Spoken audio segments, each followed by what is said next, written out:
தமிழ் சினிமாவில் அதிகமாக 100 கோடி கலெக்ஷன் பண்ண டாப் 10 ஆக்டரை பற்றி தான் இந்த வீடியோவில் பார்க்க போகிறோம். இந்த வீடியோ பொறுத்த வரைக்கும் அந்தந்த ஆக்டர்ஸ் வந்து பார்த்தீங்கன்னா எவ்வளோ 100 கோடி படங்கள் கொடுத்துருக்காங்க. வீடியோ ஆரம்பிக்கிறதுக்கு முன்னாடி ஒரு சின்ன டிஸ்க்ளைமர் கொடுத்துட்றேன். என்ன டிஸ்க்ளைமர்னா, நீங்கள் எதிர்பார்க்குற ஒரு சில ஆக்டர் வந்து பார்த்தீங்கன்னா இந்த லிஸ்ட்டில் இல்லாமல் இருக்கலாம். உதாரணத்துக்கு வந்து பார்த்தீங்கன்னா சிம்பு அவர்கள், ஜெயம் ரவி அவர்கள்லாம் இந்த லிஸ்ட்டில் இல்லை.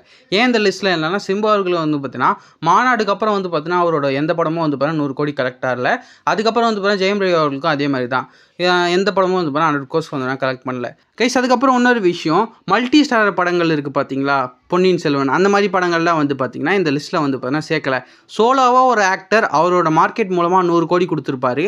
அந்த படங்களை வேண்டி தான் இந்த லிஸ்ட்டில் சேர்க்குறேன். உதாரணத்துக்கு பொன்னியின் செல்வன் எடுத்துக்கலாம், அந்த படம் 100 கோடி தாண்டி இருக்குது. பொன்னியின் செல்வன் 2 வந்து பார்த்தீங்கன்னா 100 கோடி தாண்டி இருக்குது. அந்த ரெண்டு படத்துலையும் ஹீரோவாக நடிச்சது வந்து பார்த்தீங்கன்னா ஜெயம் ரவி அவர்கள், விக்ரம் அவர்கள், கார்த்தி அவர்கள். இப்போ வந்து பார்த்தீங்கன்னா இவங்களோட ஃபிலிமோகிராஃபியில் இது 100 கோடி தாண்டி இருந்தா. பட் நம்ம கவுண்டரில் வந்து பார்த்தீங்கன்னா இந்த படங்கள்லாம் வந்து பார்த்தீங்கன்னா இல்லை. சோலோவாக ஒரு ஆக்டர் அவரோட மார்க்கெட் மூலமாக வந்து பார்த்தீங்கன்னா 100 கோடி ரீச் பண்ண டாப் 10 ஆக்டர்ஸை பற்றி தான் இந்த வீடியோவில் பார்க்க போகிறோம்.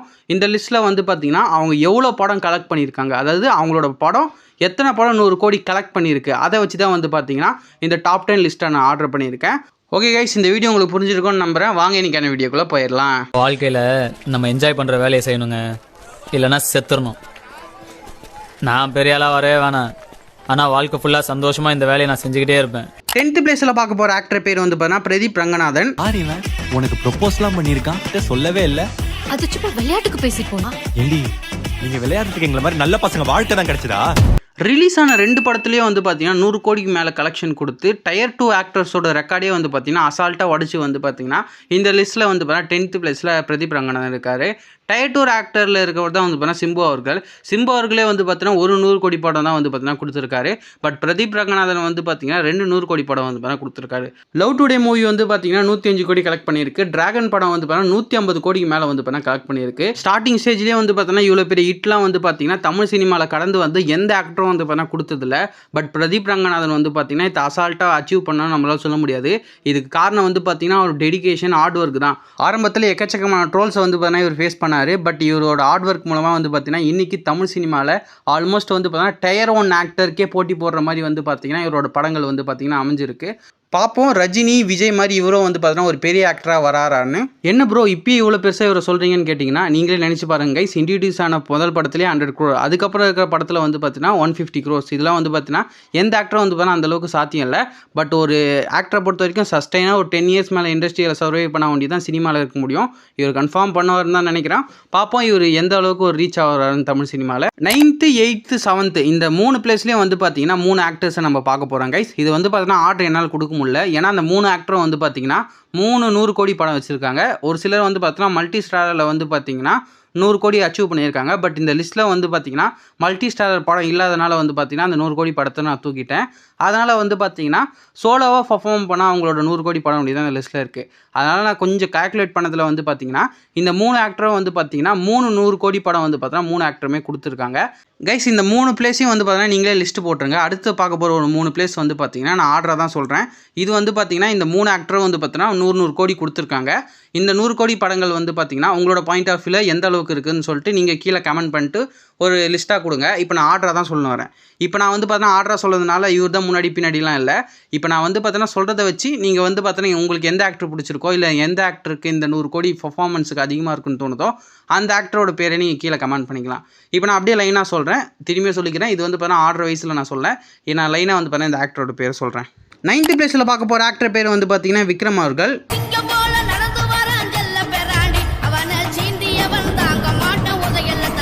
விக்ரம் அவர்கள் வந்து பார்த்தீங்கன்னா ஐ படம் வந்து பார்த்தீங்கன்னா 200 கோடிக்கு மேலே கலெக்ஷன் பண்ணியிருக்கு. இருமகன் படம் வந்து பார்த்தீங்கன்னா 100 கோடிக்கு மேலே கலெக்ஷன் பண்ணியிருக்கு. தங்கலான் படம் வந்து பார்த்தீங்கன்னா 100 கோடிக்கு மேலே கலெக்ஷன் பண்ணியிருக்கு. ஸோ இந்த 3 படங்களும் வந்து பார்த்தீங்கன்னா 100 கோடி கலெக்ஷன் வந்து பண்ணியிருக்கு. ஒரு சிலர் வந்து பார்த்தீங்கன்னா பொன்னியின் செல்வன் ஏன் ப்ரோ சேர்க்கலன்னு வந்து சொல்லுவீங்க. நான் ஆல்ரெடி சொல்லிட்டேன், மல்டி ஸ்டார் படம் வந்து பார்த்தீங்கன்னா இந்த லிஸ்ட்டில் இல்லைன்ட்டு. விக்ரம் அவர்கள் நினச்சிருந்தால் இன்னும் 100 கோடி படங்கள் எக்கச்சக்கமாக கொடுத்துருக்க முடியும். ஒரு சில படத்தில் வந்து பார்த்தீங்கன்னா அவர் அதிகமாக டைம் ஸ்பெண்ட் பண்ணி நடிப்பார். அப்படி நடித்த படம் ஹிட்டானா ஓகே தான். பட் ஒரு சில படங்கள்லாம் வந்து பார்த்தீங்கன்னா அவருக்கு நிறைய ஃப்ளாப் தான் இருக்குது. உதாரணத்துக்கு கோபராவில் வந்து பார்த்தீங்கன்னா அவ்வளோ நாள் எஃபெக்ட் போட்டு நடிச்சிருந்தார். அந்த படத்தில் வந்து பார்த்தீங்கன்னா ஒரு சில சீன்ஸ் நல்லா தான் இருக்கும். பட் கதையில் வந்து பார்த்தீங்கன்னா அவங்க அந்தளவுக்கு ஃபோக்கஸ் பண்ணலாதனால வந்து பார்த்தீங்கன்னா அந்த படம் ஒரு ஃப்ளாப் மூவியாக தான் அமைஞ்சுது. அந்த படத்தோட ஃபஸ்ட் டே கலெக்ஷனே வந்து பார்த்தீங்கன்னா அப்போ டாப் 3 ஆக்டர்ஸ்குள்ள ஒரு கலெக்ஷன் வந்து பார்த்தீங்கன்னா அந்த படம் ரீச் பண்ணிச்சு. அது மட்டும் இல்லாமல் ட்ரைலருக்கு வந்து பார்த்தீங்கன்னா 1 மில்லியன் லைக்ஸ் கட்ட வந்துச்சுன்னு நினைக்கிறேன் அந்த ட்ரெயிலருக்கு. அப்படி ஒரு ஐப்பில் தான் படம் ரிலீஸ் ஆச்சு. பட் படம் ரிலீஸ் ஆனதுக்கப்புறம் வந்து பார்த்தீங்கன்னா கதை அந்தளவுக்கு வந்து பார்த்தீங்கன்னா சரியில்லை. அது மட்டும் இல்லை, படத்தில் வந்து பார்த்தீங்கன்னா எக்கச்சக்கமான கெட்டப்பில் வந்து பார்த்தீங்கன்னா விக்ரம் வராரு. பட் அந்த கெட்டப்புக்கான பர்பஸ் வந்து பார்த்தீங்கன்னா படத்தில் சுத்தமாக இல்லை. அதனாலே வந்து பார்த்தீங்கன்னா படத்தை அதிகமாக ஐப்பில் ரிலீஸ் பண்ணதுனாலே வந்து பார்த்தீங்கன்னா செட் பண்ண ஐப்பை வந்து பார்த்தீங்கன்னா அந்த படங்கள்லாம் வந்து பார்த்தீங்கன்னா பூர்த்தி பண்ணல. முக்கியமாக கோப்ரா செகண்ட் டேலேருந்து பயங்கரமாக ட்ராப் ஆச்சு. பார்ப்போம் அப்கமிங்கில் வந்து பார்த்தீங்கன்னா விக்ரம் அவர்கள் அதிகமாக 100 கோடி படம் கொடுக்குறாங்களா இல்லையான்னு. சும்மா ஏதோ ஒரு பணக்காரனா வாழ்ந்துட்டு செத்தவனோட வாழ்க்கை இருக்கக்கூடாது. ஒரு வாழ்க்கை வரலாறா வாழ்ந்துடணும். 8th பிளேஸில் பார்க்க போகிற ஆக்டர் பேர் வந்து பார்த்தீங்கன்னா கார்த்தி அவர்கள். 10 வருஷம் உள்ளே இருந்தேன்னு மட்டும்தானே சார் தெரியும். உள்ளே போகிறதுக்கு முன்னாடி என்ன பண்ணிட்டு இருந்தேன்னு தெரியாதுல்ல. கார்த்தி அவர்கள் வந்து பார்த்தீங்கன்னா கைதி, சர்தார், தோழா இந்த 3 படம் வந்து பார்த்தீங்கன்னா ஒரு 100 கோடி வந்து பார்த்தீங்கன்னா தாண்டி இருக்கு. தீரன் அதிகாரம் ஒன்று வந்து பார்த்தீங்கன்னா 100 கோடி கிட்ட ரீச் ஆயிருக்கு. பட் அந்த படம் வந்து பார்த்தீங்கன்னா 100 கோடி தாண்டல. இதை தாண்டி வந்து பார்த்தீங்கன்னா ஒரு சில படம் வந்து பார்த்தீங்கன்னா அவருக்கு கிட்ட போய் வந்து பார்த்தீங்கன்னா 100 கோடி வந்து பார்த்தீங்கன்னா தாண்டாமல் இருந்திருக்கு. உதாரணத்துக்கு சொல்ல போனோன்னா காஷ்மீரா படம்லாம் வந்து பார்த்தீங்கன்னா ஒரு நல்ல ஓப்பனிங்கில் தான் ரிலீஸ் ஆச்சு. பட் படம் ரிலீஸ் ஆனதுக்கப்புறம் செட் பண்ண ஐப்பை வந்து பார்த்தீங்கன்னா அந்த படம் ரீச் அவுட் பண்ணல. ஆல்மோஸ்ட் ஒரு சின்ன பாகுபலி ஆட்டம் தான் அந்த படம் இருக்குன்னு எக்ஸ்பெக்டேஷன் அவங்க செட் பண்ணியிருந்தாங்க. பட் படம் அந்தளவுக்கு வந்து பார்த்தீங்கன்னா செட் ஆகலை. அப்படி இருந்தால் வந்து பார்த்தீங்கன்னா படம் 70 கோடிக்கு மேலே கலெக்ஷன் பண்ணிச்சு. இப்போ அப்கமிங்கில் வந்து பார்த்தீங்கன்னா அவருக்கு நிறைய 100 கோடி படம் அடிக்கிறதுக்கு வாய்ப்புகள் இருக்குது. உதாரணத்துக்கு வந்து கைதி 2 கன்ஃபார்மாக வந்து பார்த்தீங்கன்னா அசால்ட்டாக 200 கோடியை தாண்டிடும். அதுக்கப்புறம் வந்து பார்த்தீங்கன்னா சர்தார் 2 இருக்குது. அதுக்கப்புறம் வந்து கார்த்தி 29 படம் இருக்குது. இந்த மாதிரி எக்கச்சக்கமான எக்ஸ்பெக்டேஷன் உள்ள படத்தை வந்து பார்த்தீங்கன்னா அவரோட லைனப்பில் இருக்குது. பார்ப்போம் எந்த அளவுக்கு ஒரு பாக்ஸ் ஆஃபீஸில் இந்த வருஷம் அவர் சக்ஸஸ் பண்ணுறாருன்னு. நாள் நிச்சயமா என் சாவு வந்தே தீரும் சார். அந்த நாள் என் உயிர் போகும்போது என் கண்ணில் ஒரு சொட்டு பயம் இருக்கக்கூடாது. என் உதட்டுல சிரிப்பு இருக்கணும். என் கை மீசைய முறுக்கிக்கிட்டு இருக்கணும். 7th பிளேஸில் பார்க்க போகிற ஆக்டர் பேர் வந்து பார்த்தீங்கன்னா சிவகார்த்திகேயன் அவர்கள். இந்த உலகம் ஜெயிச்சிருவேன்னு சொன்னா கேட்காது, ஆனா ஜெயிச்சவன் சொன்னா கேட்கும். நீ எது பேசுறதா இருந்தாலும் ஜெயிச்சுட்டு பேசு. சிவகார்த்திகேயன் அவர்கள் வந்து பார்த்தீங்கன்னா 3 படம் வந்து பார்த்தீங்கன்னா 100 கோடி கொடுத்துருக்காரு. அது என்னென்ன படம்னா டாக்டர், டான், அமரன் இந்த 3 படமும் வந்து பார்த்தீங்கன்னா 100 கோடி வந்து பார்த்தீங்கன்னா கலெக்ஷன் பண்ணியிருக்கு. அதுலேயும் அமரன் படம் வந்து பார்த்தீங்கன்னா 300 கோடிக்கு மேலே வந்து பார்த்தீங்கன்னா கலெக்ஷன் பண்ணியிருக்கு. இந்த 300 கோடி கலெக்ஷன்லாம் வந்து பார்த்தீங்கன்னா டயர் 1 ஆக்டர்ஸ்க்கு தான் கைஸ் வரும். இப்போ அஜித் அவர்களே வந்து பார்த்தீங்கன்னா இந்த 300 கோடி கலெக்ஷன் வந்து பார்த்தீங்கன்னா ரீச் பண்ணல. பட் எஸ்கே அவர்கள் வந்து பார்த்தீங்கன்னா இந்த 300 கோடி கலெக்ஷன் வந்து பார்த்தீங்கன்னா ரீச் பண்ணியிருக்காரு. அப்கமிங்கில் வந்து பார்த்தீங்கன்னா அவருக்கு மதராசி, பராசக்தின்ற படங்கள் இருக்குது. இந்த படமும் வந்து பார்த்தீங்கன்னா ஒரு பெரிய பாக்ஸ் ஆஃபீஸ் சம்பவம் பண்ணுறதுக்கு நிறைய வாய்ப்புகள் இருக்குது கைஸ். சூழ்நிலைக்கு ஏற்ற மாதிரி நம்ம மாறினதெல்லாம் போதும். இப்ப நமக்கு ஏற்ற மாதிரி இந்த சூழ்நிலையை மாற்றும். உலகின் தலை சிறந்த சொல் செயல். 6th பிளேஸில் பார்க்க போகிற ஆக்டர் பேர் வந்து பார்த்தீங்கன்னா தனுஷ் அவர்கள். அதுக்கப்புறம் 8 வருஷம் ஆச்சு. இன்னைக்கு ஏரியாவில் அவன் தான் சார் பெரிய கை. நம்மளாம் அவனை தொட கூட முடியாது சார். அவன் பேர் என்ன சொன்ன? மாறி.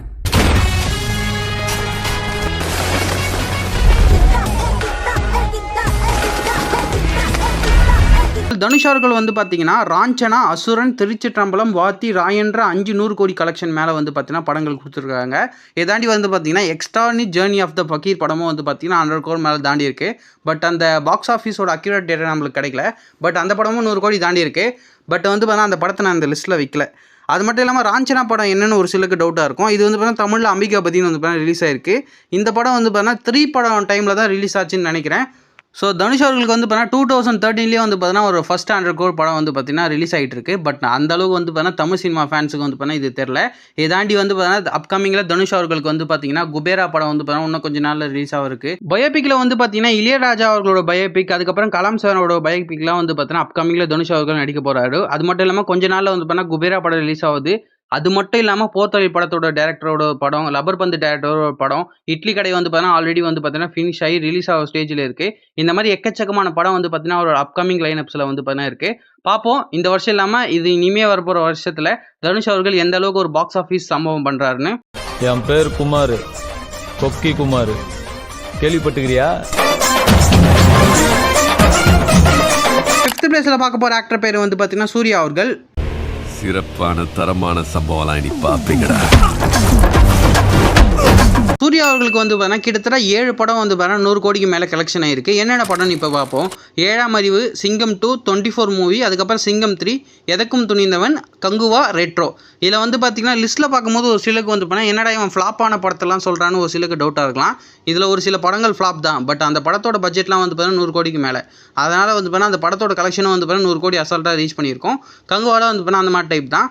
கங்குவா படம்லாம் வந்து பார்த்தீங்கன்னா 100 கோடி ரீச் ஆகிடுச்சு. ஸோ மொத்தமாக வந்து பார்த்தீங்கன்னா சூர்யா அவர்களுக்கு வந்து பார்த்தீங்கன்னா 7 படம் 100 கோடிக்கு மேலே வந்து பார்த்தீங்கன்னா கலெக்ஷன் ஆயிருக்கு கைஸ்.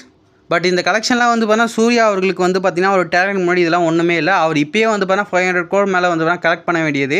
பட் அவர் ஸ்கிரிப்ட் செலெக்ஷன்லாம் வந்து பார்த்தீங்கன்னா இப்போ கொஞ்சம் போராக மாறிட்டு இருக்கு. பட் அப்கமிங்கில் வந்து பார்த்தீங்கன்னா ஒரு நல்ல டேரக்டர்ஸ் தான் கொலாபரேட் பண்ணியிருக்காரு. பட் அவரோட அப்கமிங் படம்லாம் வந்து பார்த்தீங்கன்னா ரொம்பவே நல்லா இருக்குது.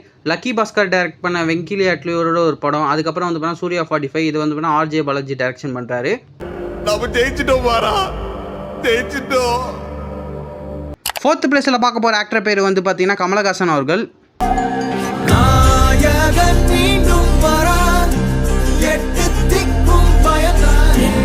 கமலஹாசன் அவர்களுக்கு வந்து பார்த்தீங்கன்னா தசாவதாரம், விஸ்வரூபம், பாமநாசம், விஸ்வரூபம் 2, விக்ரம், இந்தியன் 2, தக் லைஃப் படம்லாம் வந்து பார்த்தீங்கன்னா 100 கோடிக்கு மேலே வந்து பார்த்தீங்கன்னா கலெக்ஷன் பண்ணியிருக்கு. என்னதான் இந்த 2 படங்கள் ஃப்ளாப் ஆனாலும் அப்கமிங்கில் வந்து பார்த்தீங்கன்னா அவருக்கு நிறைய படம் லைனப்பில் இருக்குது. அது மட்டும் இல்லாமல் அவருக்கு இருக்கவே இருக்குது விக்ரம் 3 படம். அந்த படம் அசால்ட்டாக வந்து பார்த்தீங்கன்னா 1000 crore அடிக்கிறதுக்கு நிறைய வாய்ப்புகள் இருக்குது கைஸ். நான் கடவுள் இல்லைன்னு எங்க சொன்னேன், இருந்தா நல்லா இருக்குன்னு தான் சொன்னேன். அப்படி வாங்க வழிக்கு. 3rd பிளேஸில் பார்க்க போகிற ஆக்டர் பேர் வந்து பார்த்தீங்கன்னா அஜித் குமார் அவர்கள். அஜித் குமார் அவர்களுக்கு வந்து பார்த்தீங்கன்னா மொத்தமாக 11 படங்கள் வந்து பார்த்தீங்கன்னா 100 கோடிக்கு மேலே கலெக்ஷன் ஆகிருக்கு. என்னென்ன படங்கள்னு இப்போ பார்ப்போம். ஆரம்பம், வீரம், என்னை அறிந்தால், வேதாளம், விவேகம், விஸ்வாசம், நேர்கொண்ட பார்வை, வலிமை, துணிவு, விடாமுயற்சி, இப்போ கடைசியாக ரிலீஸ் ஆன குட் பேட் அக்லி. இந்த 11 படங்களும் வந்து பார்த்தீங்கன்னா அவருக்கு 100 கோடிக்கு மேலே வந்து பார்த்தீங்கன்னா கலெக்ஷன் பண்ணியிருக்கு கைஸ். அப்கமிங்கில் அஜித் குமார் சாரோட லைனப்ஸ் தெரியல கைஸ். உதாரணத்துக்கு வந்து பார்த்தீங்கன்னா அடுத்த படம் தனுஷ் அவர்கள் தான் டைரக்ட் பண்ண போகிறோம்னு சொல்லியிருந்தாங்க. பட் இப்போ அது வந்து பார்த்தீங்கன்னா கன்ஃபார்மாக நடக்கிறதுக்கு வாய்ப்பு இல்லை. அதுக்கப்புறம் ஆதிக் ரவிச்சந்திரன் தான் படம் டைரக்ட் பண்ண போகிறான்னு இப்போ ஆல்மோஸ்ட் கன்ஃபார்மான ஒரு நியூஸ் கிடச்சிருக்கு. பார்ப்போம் அந்த படம் எந்தளவுக்கு ஒரு பாக்ஸ் ஆஃபீஸில் சக்ஸஸ் ஆகுதுன்னு. ஒருத்தர் மேலே நீங்கள் விசுவாசம் காட்டுறதுக்காக இன்னொருத்தரையும் அசிங்கப்படுத்துறீங்க. 2nd பிளேஸில் பார்க்க போகிற ஆக்டர் பேர் வந்து பார்த்தீங்கன்னா சூப்பர் ஸ்டார் ரஜினிகாந்த் அவர்கள்.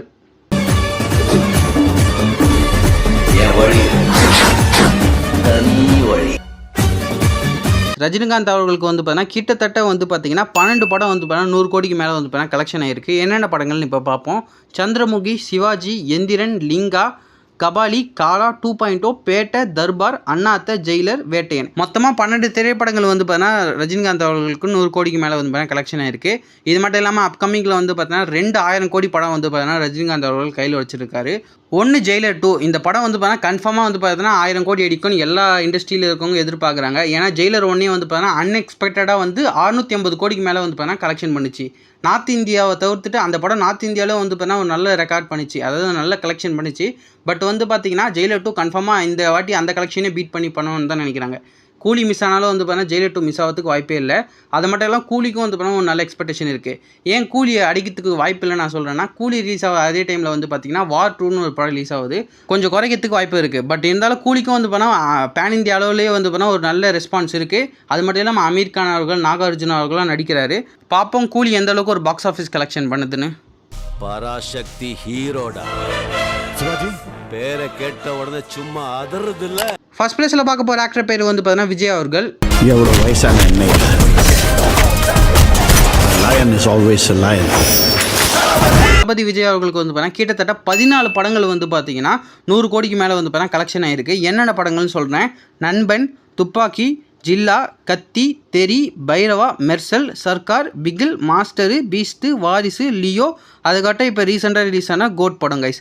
இந்த எல்லா படமும் வந்து பார்த்தீங்கன்னா 100 கோடிக்கு மேலே வந்து பார்த்தீங்கன்னா கலெக்ஷன் ஆகிருக்கு.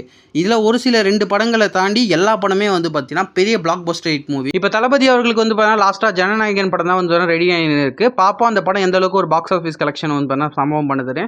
டெஃபினட்டாக வந்து பார்த்தீங்கன்னா தமிழ்நாடு கேரளாவில் வந்து பார்த்தீங்கன்னா அந்த படம் அடிச்சு தூக்கின்னு போயிடும். பட் ஆந்திரா தெலுங்கானாவில் எப்படின்னு தெரியல, நார்த் இந்தியாவில் எப்படின்னு தெரியல. பட் நார்த் இந்தியாவிலலாம் வந்து பார்த்தீங்கன்னா ஒரு நல்ல ரிலீஸில் தான் வந்து பார்த்தீங்கன்னா படத்தை கொடுக்க போகிறாங்க. ஏன்னா வந்து பார்த்தீங்கன்னா விஜய் அவர்களுக்கு இது ஒரு கடைசி படம். வேர்ல்டு வைடாகவே ஒரு நல்ல ஸ்க்ரீன்ஸ் கிடைக்கிறதுக்கு நிறைய வாய்ப்புகள் இருக்குது. அதனால் இந்த படமும் வந்து பார்த்தீங்கன்னா 1000 crore அடிக்கிறதுக்கு நிறைய வாய்ப்புகள் இருக்குது. இந்த படம் 1000 crore அடிக்குமா அடிக்காதான்னு கீழே கமெண்ட் பண்ணுங்க கைஸ். ஓப்பனிங் ஏதோ செம மேட்டர் சொன்னீங்க, என்ன அது? நம்ம யாருன்றது முக்கியம் இல்லை, நம்மளால என்ன முடியுன்றது தான் முக்கியம். நமக்கு செட் ஆகுதுல்ல இந்த டயலாக்? எஸ் சார், நான் வச்சுக்கிறேன். ஓகே கைஸ், அவ்வளோதான் இந்த வீடியோ பிடிச்ச லைக் பண்ணுங்கள், உங்கள் ஃப்ரெண்ட்ஸ்க்கு ஷேர் பண்ணுங்கள். உங்களுக்கு வேறு எதனா சினிமா ரிலேட்டடான கண்டென்ட் வேணும்னு நினச்சிங்கன்னா அதையும் கமெண்ட் பண்ணுங்கள். நான் முடிஞ்ச அளவுக்கு வந்து பண்ணேன் அடுத்தடுத்த வீடியோவில் அதை அப்லோட் பண்ண பார்க்குறேன். அடுத்த வீடியோவில் சந்திப்போம். Bye guys.